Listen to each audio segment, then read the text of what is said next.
간절히 기도합나이다. 아멘. 구름이 파란 하늘을 가리우고 회색 구름 속에 화살 같은 빗줄기가 최근에 많이 뿌려지고 있습니다. 혹 비가 내릴 때 천둥과 번쩍이는 번개와 바람이 함께 휘몰아치면 캘리포니아는 보니까 한국보다 훨씬 더 무섭기도 하더라고요. 이런 상황 속에 만약에 거기에 캘리포니아에 늘 공포감을 주는 지진까지 온다면 우리는 그야말로 대환란 가운데 거하는 고난의 절정에 서게 될 것입니다. 그러나 이런 자연이 주는 환란보다도 우리가 이 세상 속에서 살아가는 동안에 또 우리 인생들은 환난과 고난에 노출되어 있는 것이 사실이지 않습니까? 그럴 때 우리 인생들은 크리스찬이든 아니든 살 소망이 끊어지고 마침내 죽음의 문턱에 도달하기까지 합니다. 때로는 오늘 본문에 있는 것처럼 마치 사형 선고를 받는 것처럼 두렵고 떨리는 일들이 나에게 일어날 때 세상을 포기하고 싶은 절망감에 사로잡히게 됩니다. 때로는 자식 때문에, 때로는 배우자 때문에, 때로는 전혀 예상하지 못한 일 때문에 일어나는 환난이나 고난이 우리에게 닥쳐온다는 것이죠. 그럴 때 내 힘으로, 내 능력으로는 어쩌면 내가 가진 그 어떤 것을 다 쏟아 부어도 또 설사 내 전 재산을 다 내놓아도 해결하거나 풀지 못할 때가 많다는 거죠. 그럴 때 거센 풍랑으로 높은 파도가 치는 바다 한가운데 있는 것처럼 우리는 공포감이나 또는 낙담하게 된다는 것입니다. 비록 이 세상은 첨단 과학문명, 제4차 산업시대, 즉 메타버스 시대에 이르렀지만 어쩌면 우리가 이 세상에 살아가는 동안에 내가 전혀 예상하지 못했던 상상하기조차 두려운 이런 일들이 계속 일어날 수 있다는 것입니다. 그럴 때 저와 여러분들, 아니 우리 성도들은 어떻게 해야 합니까? 믿음을 갖고 있는 우리들은 어떻게 해야 됩니까?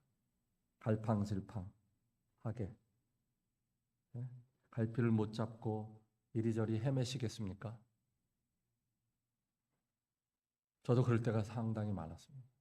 갈팡질팡 어떻게 해야 될지 몰라서 당황할 때, 헤매일 때가 많았습니다. 아니면 그런 일들이 올 때 허무주의자처럼 캐세라 세라 될 대로 되라 하면서 절망하시겠습니까? 아니면 기도하는 자리에 나아가 하나님께 해결해 달라고 기도하시겠습니까? 우리 크리스찬들은 세 번째를 많이 선택하시겠죠. 그런데요, 아무리 기도해도 하나님이 해결해 주시 않는 문제들이 있습니다. 아무리 기도해도 하나님이 응답하지 않는 문제들이 우리들에게 닥친 환난이나 고난들이 있다라는 것입니다. 그럴 때 어떻게 하시겠습니까? 따라서 우리 성도들은 고난의 문제, 환난의 문제를 그런 일들이 닥쳐올 때 해결할 방법을 갖고 있어야 합니다. 그런 일들은 사실은 이 세상에서 살아가는 동안에 일어나는 상대적인 일들이지 않습니까? 죽을 때까지 그런 일들이 우리 앞에 계속 나타날 수도 있다라는 겁니다. 그러나 이 세상에 살아가는 상대적인 일들입니다. 모두가 다 성도이든 아니든 겪을 수밖에 없는 그런 환난이나 고난이라는 거죠. 그래서 우리 그리스도인들은, 우리 크리스찬들은, 저와 여러분들 같은 성도들은 어떤 차원에서는 세상에서 겪는 환난이나 고난이나 기타 등등 여러 어려운 일들을 뛰어넘는 경지에 도달해야 한다는 것입니다. 물론 힘이 들죠. 어렵습니다. 그러나 그런 일들이 닥쳐올 때 그럴 수 있어야 하는 것입니다. 높은 경지에 서서 높은 경지에, 높은 신앙의 경지에 도달해서 아래를 내다보고 차근차근 하나하나 문제를 풀어갈 수 있는 그런 성도들이 되어야 한다는 것입니다.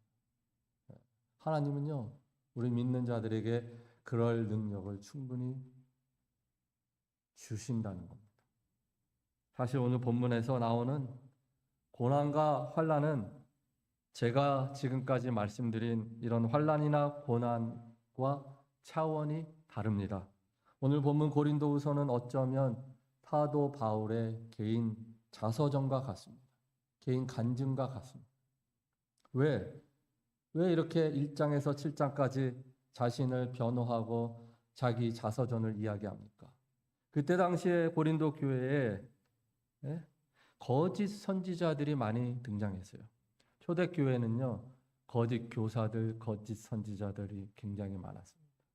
그들은 바울의 가르침을 방해했습니다.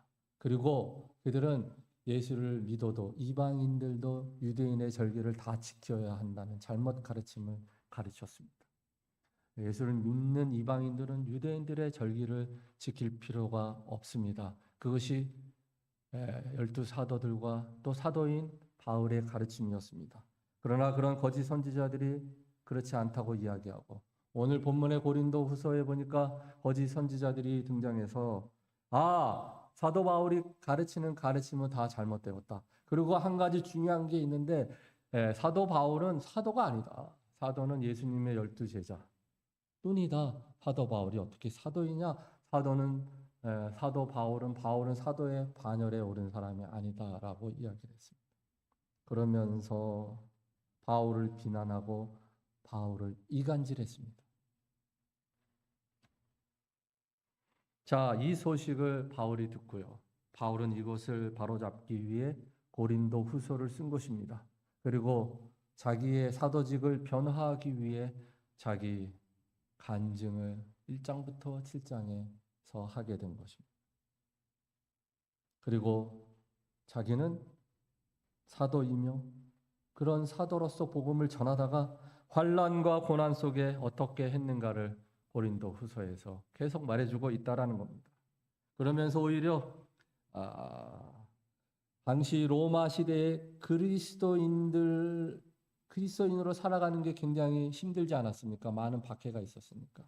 그래서 로마 시대의 그리스도인들로서 살아가는데 당하는 성도 여러분들, 고린도 교회 여러분들이 당하는 그런 환난과 고난 속에서 여러분들이 고린도 교회 성도님들이 어떻게 해야 하는가를 알려주기 위해서 이 편지를 썼다는 것입니다.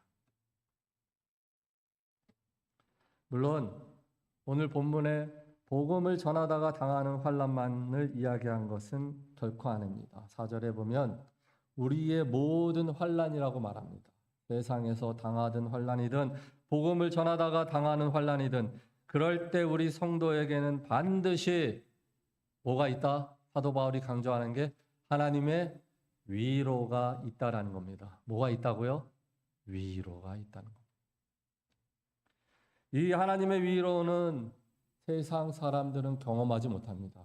이 하나님의 위로는 오로지 우리 크리스찬만에게 있는 것입니다. 이 하나님의 위로는 세상 사람들을 알지 못하는 미지의 세계입니다. 우리만 간직한 뭐예요? 비밀. 얼마나 감사합니까? 우리만 간직한 비밀, 우리만이 아는 하나님의 위로라는 것입니다. 그래서 사도 바울도 간증을 했기 때문에 저도 오늘 간증을 좀 하려고 합니다. 이미 제 이야기를 많은 분들이 알고 계시지만 제가 1989년도에 이민을 갔습니다. 89년도면 30년도 훨씬 더 지났죠. 그때 군대를 88년도에 제가 제대를 했는데 1년 뒤인 89년 5월 달에 칠레로 이민을 가는데요. 그 1년 동안에 저희 집은 전쟁이었습니다. 왜?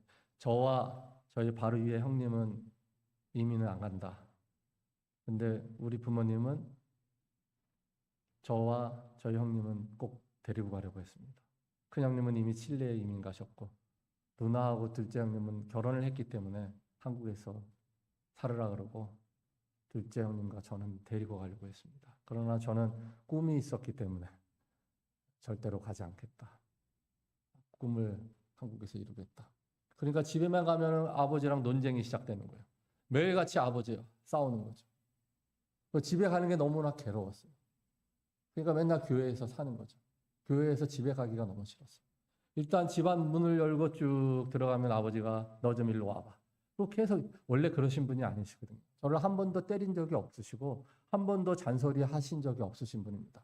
공부를 잘하든지 못하든지 그냥 그렇다고 뭐 너그럽고 인자하게 저를 대해 주신 분도 아니었지만 그렇게 잔소리가 많으시고 이래라 저래라 하셨던 분은 아닌데 칠레 안 간다고 하니까 그렇게 저를 힘들게 하시더라고요. 나는 죽어도 안 간다. 그랬더니 한 번은 이제 한 번도 저를 때리신 적이 없는데 귀싸대기를 그냥 빡! 빡! 빡! 그래서 내가 이렇게 피했어요. 그랬더니 재떨이를 그냥 샥 던지는데 내가 싹 피했죠. 콱! 해가지고 맞았으면 그냥 피가 났을 텐데. 그러면서 내 눈에 흙이 들어가기 전에 너를 데려가야 된다. 그래서 결국 아버지가 돈을 주셔야 한국에서 살 수 있지 않습니까? 그러면 이런 상황 속에서 아버지가 내가 한국에 남는다고 해서 무슨 돈을 주시겠습니까? 일단은 가자. 그래서 그렇게 가고 싶지 않은 칠레에 갔습니다. 그래서 적응을 잘 하지 못했어요, 제가. 20대 뭐 중반이었으니까. 24살인가, 26인가.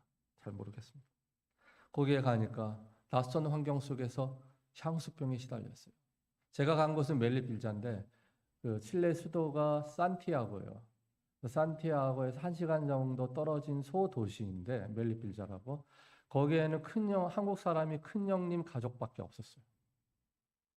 네? 한국 사람이 아무도 없고 한국 식당 같은 거는 뭐 아무것도 없고 그래서 거대한 하우스를 빌려서 그 많은 식구들이 거기에서 살았습니다. 그러니까 친구 좋아하고 교회 생활을 늘 하던 제가 친구도 아무도 없이 가족들과 생활을 하려니 너무나 힘들었던 거죠. 향수병에 시달렸어요. 그리고 이민 갈 때 이제 제가 아버지에게 그것은 약속받았어요. 만약에 그곳에 가서 예배드릴 처소가 없으면 예배는 드리게. 우리 가족은 예배 드리자. 전도를 해야 되니까. 그 아버지가 그걸 허락해서 결국은 제가 가게 된 것도 있거든요. 그래서 뭐 신학교도 안 들어갔는데 책 보고 김영철 교수님이라고 있어요. 그때 당시에 성신대 교수님이었는지 그분이 쓴 책이 있거든요. 신실하신 하나님인가? 그 책을 10분의 1로 요약을 해서 제가 매주 설교를 하고 예배를 드렸습니다. 어쨌든 저는 거기에서 적응을 하지 못하고 향수병에 시달렸고요. 억지로 저를 끌고 간 아버님도 많이 원망을 했습니다. 그리고 또 미래에 대한 불안감이 제 꿈은 칠레에서는 실현할 수 없는 거거든요. 한국말로 시인이 되는 건데 거기서 어떻게 뭐 시 공부를 할 수 있겠습니까? 그러니까 꿈이 좌절된 상황 속에서 미래에 대한 두려움이 많더라고요. 나는 무엇을 해야 되는가? 여기서 가게나 옷가게나 하면서 지내야 되나? 형님이 옷가게를 하나 차려줘서 옷가게에서 일을 했습니다. 그런 상황 가운데 어느 날 이래서는 안 되겠다. 기도를 해야 되겠다. 그래서 일 갔다 와서 밤에 저녁 먹고 뒤에 큰 진짜 성경에 나오는 무화과 나무. 무화과 나무가 굉장히 크더라고요. 그 우리 뒷마당에 있었거든요. 마당도 되게 넓었어요. 거기에 이제 우리 형님이 아버님이랑 그 평상을 크게 본인들이 직접 만들어 놨었거든요. 거기에 돗자리를 쫙 깔고 매일같이 기도를 하기 시작했습니다. 2달 동안 기도를 했어요. 네.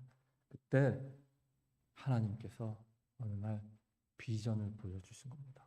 뭐 그렇다고 무슨 환상이 나타나고 그런 게 아니라 마음속에. 그때 하나님께서 목사로 저를 부르시는 거예요. 당황했죠. 아니 목사님, 아니 하나님, 목사님, 하나님, 아니 여기 무슨 한국 사람도 하나도 없는 데인데 여기서 저를 목사로 부르시면 제가 신학교는 어떻게 가고 어떻게 하라는 말입니까? 네? 그러면서 그래, 목사로 목숨을 걸자. 하나님이 인도하시겠지. 그럴 때 하나님이 저를 부르실 때 제 마음속에 확신이 왔습니다. 내가 너를 이곳에 부른 이유가 바로 이것이다. 너는 내 것이다. 그 응답이 왔어요. 내가 한국에 있었으면 친구 좋아하는 애가 정신없이 그냥 헤매고 시인이 만약에 되었으면 또 얼마나 방황을 했겠습니까? 하나님께서 너를 칠레로 부르신 이유가 이것이다. 너는 내 것이다. 아브라함처럼 본토 친척 아비집을 떠나게 하사 칠레에서 나를 부르신 하나님. 그 하나님의 위로하심에 그때 저는 정말 폭포수 같은 눈물을 흘렸습니다. 그렇게 싫었던 칠레를 하나님이 뜻이 있어서 나를 이렇게 부르셨구나. 어디 신학교에 갈지도 모르는, 앞으로 어떻게 하나님이 인도하실지 모르는 상황 속에서 내가 순종할 때 하나님께서는 일사천리로 산티아고에 있는 한인교회 목사님을 통해 신학교도 들어갈 수 있게 되었고 전도사로 임명받아서 2년 동안 그곳에서 전도사로 사역을 하게 되었고 미국에 넘어와 신학 공부를 계속 하게 되었다는 것입니다. 그때 칠레에 하나님께서 저를 부르셨을 때 얼마나 하나님의 위로가 내 마음속에 넘쳤는지, 그 세상 사람이 경험하지 못한 위로, 그 위로감이 나에게, 그리고 다시 꿈이 생겼잖아요. 하나님이 비전을 보여주셔서 꿈이 생겼으니 얼마나 감사한지. 형님들은 모르죠. 부모님은 모르죠. 나만이 알고 있는 비밀 같은 하나님의 위로하심을 제가 그때 경험을 했습니다. 그렇다면 저뿐이겠습니까? 여러분들에게도 이런 하나님의 위로가 어디 한두 번이었겠습니까? 그러하니 혹 요즘에 여러분들에게 어떤 환난이나 고난이 왔다고 하더라도 당황하지 마시기 바랍니다. 하나님이 위로하사 해결해 주실 것입니다. 하나님은 그런 분이십니다. 그렇다면 하나님은 왜 저희들을 위로해 주십니까? 바로 그리스도 예수 그리스도 때문입니다. 5절에 보면 그리스도의 고난이 우리에게 넘친 것 같이, 그리스도의 고난은 바로 예수 그리스도의 십자가입니다. 예수 그리스도의 그 피 흘림의 보증, 하나님께서는 자기의 사랑하는 아들 예수 그리스도의 피 흘림의 보증 때문에 하나님은 그를 믿는 자들에게는 이렇게 우리가 환난이나 고난 속에 있을 때 하나님이 위로하사 그 문제들을 해결해 주시는 것입니다. 그러므로 여러분들, 지금 어떤 환난이나 힘든 일을 겪고 있어도 절대로 절망하지 마시기 바랍니다. 하나님이 반드시 위로하심으로 인도해 주실 것입니다. 그런데 오늘 4절에 하나님의 위로는 어떠한 위로인 줄 아십니까? 헬라어 원어를 살펴보니까 이 하나님의 위로는 한 번만 주시는 게 아니에요. 이 헬라어 원어를 살펴보니까 하나님의 위로하심이 중단 없이 끊임없이 계속해서 우리 믿는 성도들에게 주어진다는 것입니다. 언제까지요? 주님이 오실 때까지, 재림하실 때까지. 이와 같이 하나님의 위로는 한 번이 아니라 몇 번이 아니라 끊임없이 중단 없이 계속 영원히, 어쩌면 우리가 하늘나라에 가서도 지속된다는 것입니다. 예수 그리스도의 피값으로 우리를 구원하셨기에 하나님은 영원토록 우리를 위로해 주시는 것입니다. 할렐루야. 아멘. 또 한 가지 생각할 것은 바로 9절에 하나님을 의지하는 것입니다. 여러분들 환난과 고난 중에 하나님보다도 사람을 의지하는 성도들이 많습니다. 그리고 케세라세라, 될 대로 되라, 그리고 자기 자신을 그냥 방종하는 분들도 굉장히 많습니다. 크리스찬들도 그래요. 기도하는 자리에 나가지 않고 될 대로 되겠지 하고 어저께도 와이프랑 넷플릭스의 로기 완이라는 영화를 봤어요. 로기 완인가? 뭐 불란서에서 일어나는 탈북자의 그런 이야기가 나오는데 여자 주인공도 뭔가 어머니가 돌아가신 것 때문에 깊은 상처가 있어서 막 자기 자신을 방종으로 내몰고 있더라고요. 그럴 때도 많다는 거죠. 그러나 우리 크리스찬들은 그래서는 안 되는 겁니다. 어떻게 해야 되는 겁니까? 누구를 의지해야 돼요? 하나님을, 예수 그리스도를 의지해야 한다는 겁니다. 천안 이야기, 오늘 제 간증 이야기. 사도 바울처럼 하려고 합니다. 천안 이야기. 천안에 갔을 때요. 코비드가 장난이 아니었잖아요. 제가 갔을 때 14일 동안 원래 한국에 들어가면 14일 동안 격리를 해야 돼요. 코로나가 걸렸든지 걸리지 않았든지. 근데 제가 갔을 때는 4일이 줄어들어가지고 열흘을 격리를 했어야 했습니다. 그 추운 겨울에 1월 14일인가 18일에. 네? 뭐 처음 간 곳에 천안에 거기 처음에는 사택에서 머물렀거든요. 그 사택에 가서 아무도 없는데 나가지도 못하고 들어가지도 못하고. 네? 목사님들이 보내주신 그 음식 그거 가지고 그 안에서 10일 동안 산다는 일이 보통 일입니까? 물론 마당에는 이렇게 왔다 갔다 할 수 있죠. 신학교 교정이 크니까.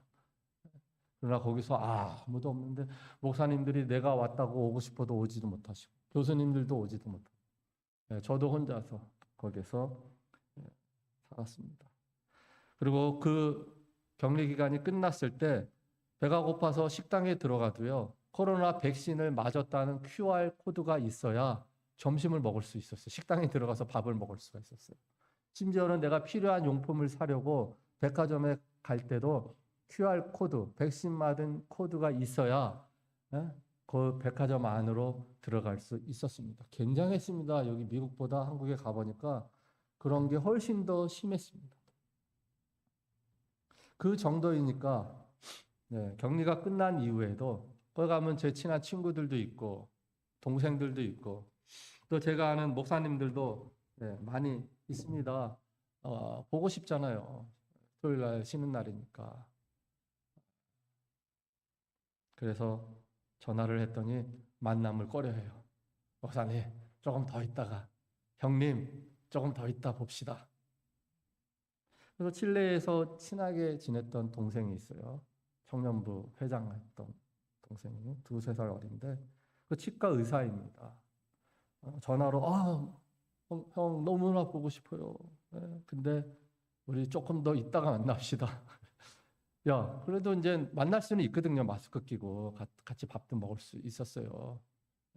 근데 다들 그런데 또 이 친구도 형 너무 보고 싶은데 어떡하나 조금 더 있다 봅시다. 야, 보면 되는 거지 뭘 그러냐 그랬더니 형님 내가 코비드에 감염이 되면 환자를 진료할 수 없기 때문에 그렇게 제가 조심하지 않을 수가 없습니다. 그러니까 조금 더 있다가 만납시다.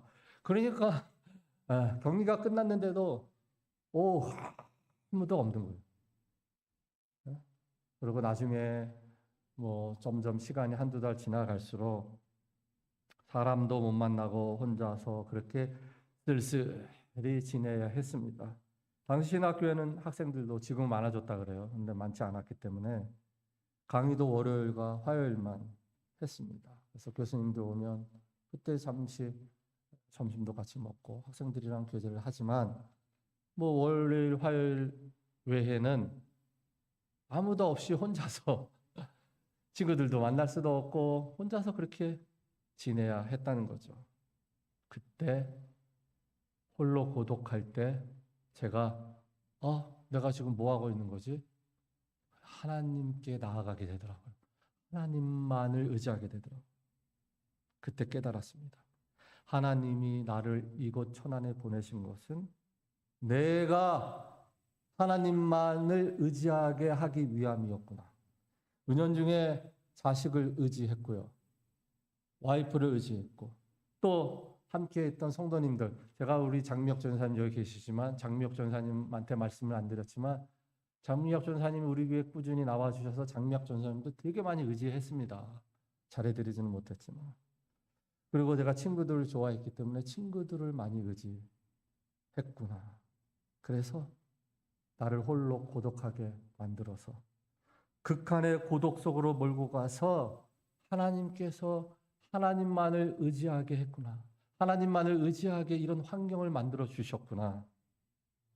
그렇게 깨달았습니다. 그래서 한동안 잡지 않았던 기타 보니까 못 쓰는 기타가 2개인가 있더라고요. 구석구석에 하나는 사택에 있고 하나는 저 교회 저기 강의실 창고에 하나 있어서 2개를 꺼내가지고 줄을 오다해서 잘 2개를 해보니까 하나가 쓸만해요. 하나는 쓸만하지 않고. 그래서 그때부터 혼자서 기타를 잡고 찬양을 부르기 시작했습니다.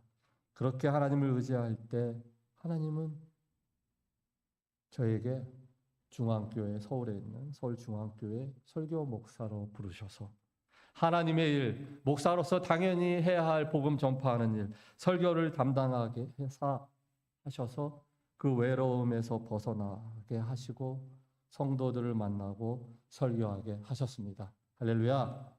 이렇게 하나님을 의지할 때 하나님께서는요, 역사하십니다.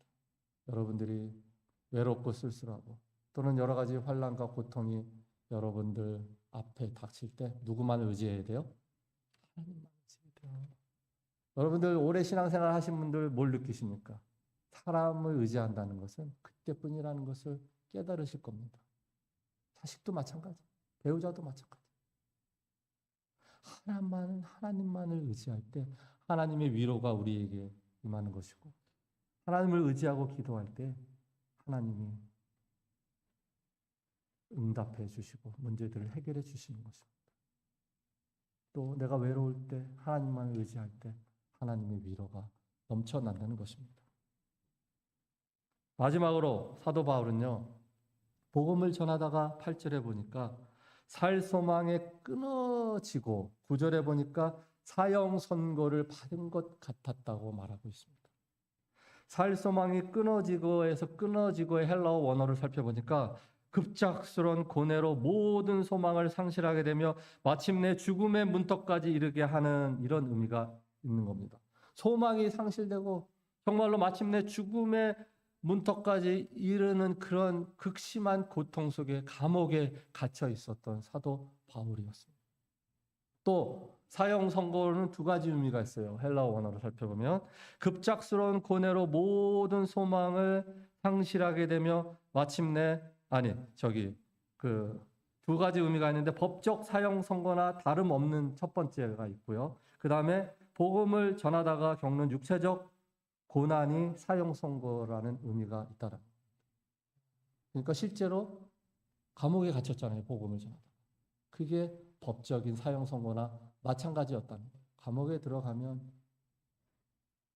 죽어서 나올 수도 있기 때문에. 그렇죠? 또 2번째 의미는 복음을 전하다가 당하는 육체적인 고통, 이게 바로 사도 바울은 고린도 전서에 보면은 얼마나 많은 복음을 전하다가 고난을 당했습니까? 뭐 말도 못 하잖아요. 여러분들이 다 아시기 때문에 오늘은 말씀드리지 않겠습니다. 이렇게 사형 선고를 당하는, 정말로 어려움을 많이 당했다는 것입니다. 이렇게 바울은 복음을 전하다가 모든 소망이 끊어지고 죽음의 문턱까지 이르렀었고 사형 선고를 받는 고난을 겪었다는 것입니다. 따라서 이 사도 바울을 통해서 우리도 어떻게 해야 돼요? 복음을 전할 때 이런 각오를 해야 한다는 것입니다. 죽음도 불사하는 복음 전파 사역을 우리는 감당해야 됩니다. 목사만 그렇게 하는 게 아닙니다. 성경에는 목사만 그렇게 하라고 나와 있지 않습니다. 우리 모두. 사실요, 선교와 예배와 순교는 하나입니다. 사도 바울은 안디옥 교회에서 개역 성경에는 기도하다가 부르심을 받았다고 하는데 헬라어 원어를 살펴보면 예배 중에 기도할 때 선교사로 부름을 받았습니다. 누구하고? 바나바와 함께. 그리고 그가 하나님 예배 드릴 때 선교사로 부름을 받고 선교사로 파송이 되어서 이방인에게 복음을 전하고 전도할 때 교회가 세워졌죠. 교회가 세워지면 뭐 합니까? 예배드리잖아요. 그래서 예배가 드려졌습니다. 그리고 예수님의 12사도들이 똑같이 그렇게 했잖아요. 사도 바울처럼 선교하고 그다음에 교회가 세워지고 그렇게 예배 드려지고 그럴 때 그 12사도들도 순교를 당하였듯이 사도 바울도 어떻게 해요? 선교하고 교회를 세워 예배를 드리다가 단두대에 목이 잘리는, 단두대는 이렇게 이렇게 칼이, 로마인들은 십자가형이 아니고 로마인들은, 이 사도 바울은 로마 시민권이 있기 때문에 단두형이었어요. 그래서 목을 자르는. 근데 제가 책을 읽었더니 이렇게 목을 이렇게 대면 위에서 칼이 딱 떨어져가지고 목이 잘리는, 그게 단두형입니다. 전설에 의하면 사도 바울은 그렇게 단두대에서 순교를 당하였다고 합니다. 따라서 예배와 선교, 순교는 하나입니다. 그래서 우리는 어떻게 해야 됩니까? 선교, 즉 복음을 전할 때에는 순교의 각오를 가져야 한다는 겁니다. 물론 지금은 특별한 지역을 제외하고는 순교 시대는 아닙니다. 그럼에도 불구하고 우리가 복음을 전할 때 어떻게 해야 됩니까? 순교적 각오를 가지고 복음을 전해야 한다는 겁니다. 그럴 때 하나님의 선교가 이루어지고 그 선교의 구성원들이 교회로 모여질 때 진정으로 하나님께 영광을 돌리는 예배가 이어진다는 것입니다. 아멘. 우리가 이제 확정이 되었죠. 8명 단기 선교. 7월에 캄보디아로 단기 선교 여행을 떠납니다.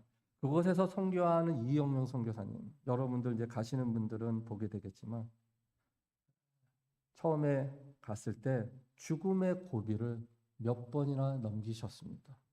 캄보디아에 내전이 한참 있었을 때. 지금은 아니지만 30년 전에는, 20년 전인가 캄보디아에 내전이 있었고 한인 선교사들도 거의 없을 때 갔습니다. 그 빗발치는 총알 속에서 죽음의 위기가 있었고요. 또 여러 가지 향토병에 시달리면서 의사들도 죽을 것이라고 얘기를 했습니다. 그러나 하나님이 인도하사 치료하사 살아났습니다. 그렇게 죽을 고비를 여러 번 넘기면서 순교적 각오로 선교를 했을 때 지금의 교회가 세워지고 예배가 드려지게 된 것입니다. 여러분들 가시는 분들 그곳에서 그 영혼들이 예배 드리는 현장을 체험하실 겁니다. 정말 대단한 예배입니다. 3개 국어로 찬양을 해요. 한국어, 영어, 캄보디아. 그전에는 중국어로도 찬양을 했습니다. 지금 모릅니다. 너무나 은혜스럽습니다. 자, 이렇게 이영년 선교사로 말미암아 선교가 이루어지고 예배가 드려지게 됩니다. 그 순교적 각오로 복음을 전했을 때 언젠가는요, 저는 그것을 봅니다. 그 교회에서 예배 드리는 캄보디아 영혼들이 이제 다시 세계 선교를 감당하며 그들이 순교적 각오로 복음을 전파할 때가 반드시 올 것입니다. 우리도 그러지 않았습니까? 외국 선교사들이 와서 복음을 전하고 순교했을 때 우리들도 예수를 믿게 되었고 이제 우리들도 세계 선교를 감당하는 대한민국 크리스찬들이 되었듯이 아마도 캄보디아 영혼들도 세계 선교를 감당하는 영혼들이 반드시 나올 것이다. 저는 너무나 기대가 됩니다. 네. 그래서 그들이 아직도 믿지 않는 나라, 종족에게 복음을 전하게 될 것입니다. 오늘 EM 2주년 기념 예배도 있고 설교를 마치려고 합니다. 여러분들이 지금 어떤 환난이나 고난 중에 있어도 하나님의 위로는 중단 없이 계속될 것입니다.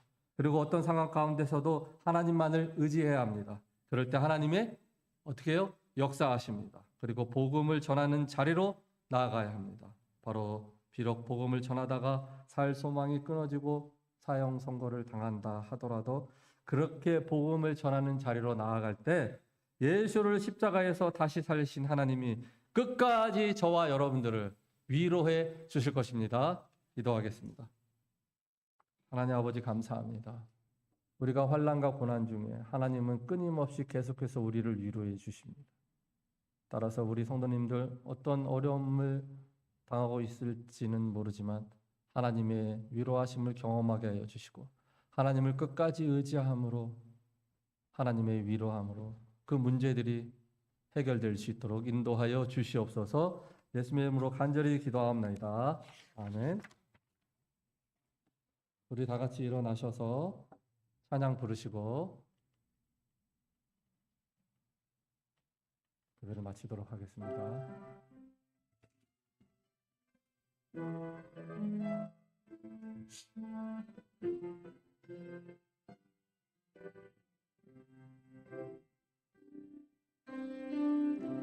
주 안에 우린 하나, 모습은 달라도 예수님 한 분만 바라네. 사랑과 선행으로 서로를 격려해 따스함으로 보듬어가리. 무리야 내 함께 계시니 형제자매의 기쁨과 슬픔 느끼네. 내 안에 있는 주님 모습 보네. 그분 기뻐하시네.